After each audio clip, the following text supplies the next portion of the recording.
एक ऐसी बाण विद्या के बारे में बताने वाले हैं जो कि एक मछली के ऊपर किया जाता है। ये बंगाल में बहुत प्रचलित है। प्रचलित का मतलब ये बाण विद्या बहुत प्रचलित है। अगर किसी को क्या ईर्ष्या जलन हो गया, शत्रु हो गया, तो हर किसी में मतलब ये बाण मार दिया जाता है। आप लोगों को मालूम भी होगा।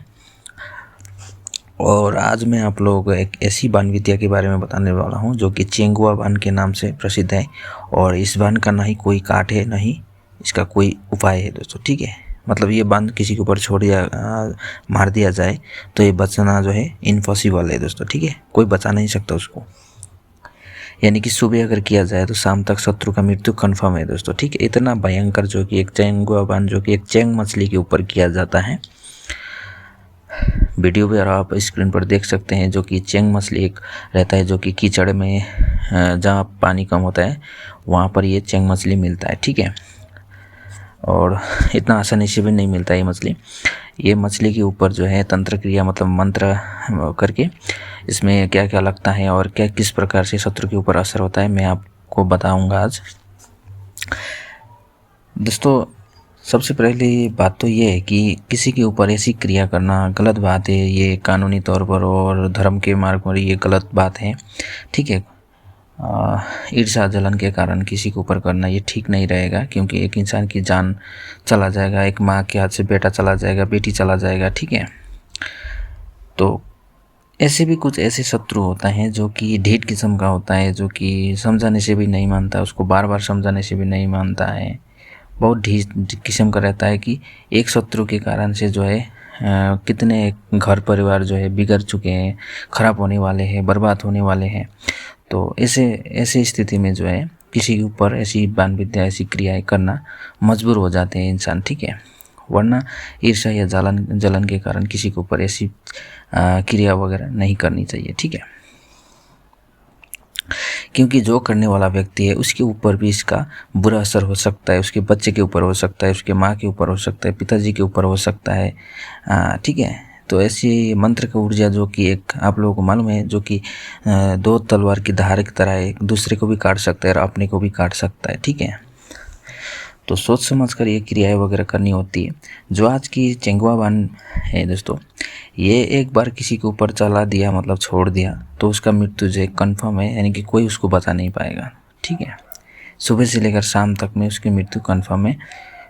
कितना भी बड़ा तांत्रिक आ जाए, कोई भी आ जाए, उसको नहीं बचा सकता, क्योंकि जो क्रिया जो तांत्रिक करेगा उसके हाथ में ये रिमोट कंट्रोल की तरह उसके हाथ में रहेगा।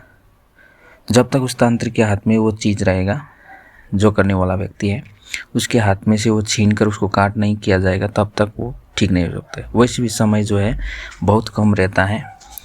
तो सुबह अगर किया जाए तो शाम के समय में जो है शत्रु की मृत्यु कन्फर्म होता है, ठीक है। अगर शाम को किया जाए तो सुबह तक ख़त्म, फिर उतना भी समय नहीं लगता है। कभी कभी जो अगर शत्रु का शरीर वगैरह कमज़ोर है, उसका दिल दिमाग कमज़ोर है, तो उससे जल्दी भी जो है ये मृत्यु हो सकती है दोस्तों, ठीक है। इतना भयंकर है।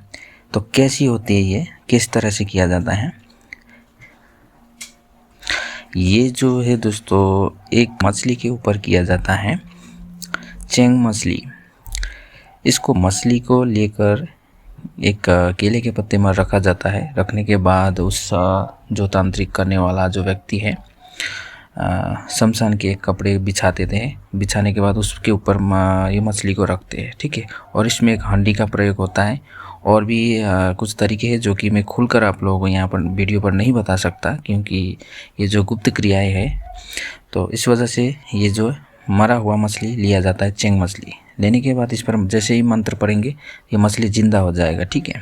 जिंदा हो जाएगा तो उस हांडी में जो है कीचड़ भर दिया जाता है। हांडी में कीचड़ भरकर उसमें ये मछली को डाल दी, उस कीचड़ में ये मछली को डाल दिया जाता है। कीचड़ में मछली को डालने के बाद ऊपर से मुख, हांडी का जो मुख है उसमें शमशान के कपड़े से ढक दिया जाता है, ठीक है। शमशान के कपड़े मतलब अर्थी का जो कपड़ा रहता है, कफन बोलते हैं ना, कफन या शमशान का कोई भी कपड़ा लाकर उसमें ढक, उसको ऊपर से हांडी को जो है मुख बंद कर दिया जाता है, ठीक है। तो ये बंद करने के बाद जो है इस हांडी को ये तांत्रिक क्या करते हैं, जैसे कि शत्रु को फुलाना है, ठीक है, रिमोट कंट्रोल की तरह। यह हांडी उस तांत्रिक के हाथ में रहेगा, ठीक है। तो वो तांत्रिक क्या करेगा, वो हांडी जो है एक नाले में, पानी में, गंदा पानी में जाकर उस हांडी को डुबो देगा।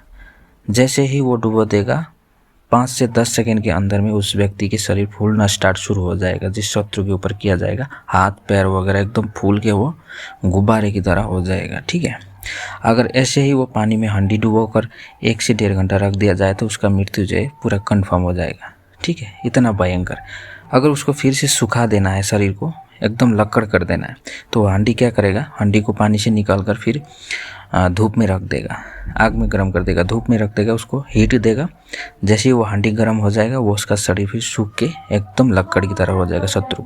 ठीक है, तो इस तरह से वो रिमोट की तरह एकदम सुखाएगा, कभी फुलाएगा। इस तरह से अगर उसको ख़त्म करना है तो वो 1-1.5 घंटे तक पानी में डुबो कर रख देगा, बस ख़त्म हो जाएगा दुश्मन। जो भी शत्रु है उसका बचाना नामुमकिन है।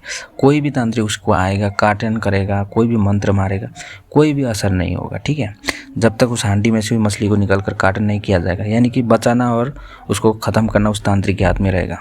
ठीक है, तो इसीलिए बोलते हैं ये चेंगुआ बन जिसके ऊपर छोड़ दिया जाता है उसका मृत्यु जो है कन्फर्म है। बहुत ही भयंकर है दोस्तों।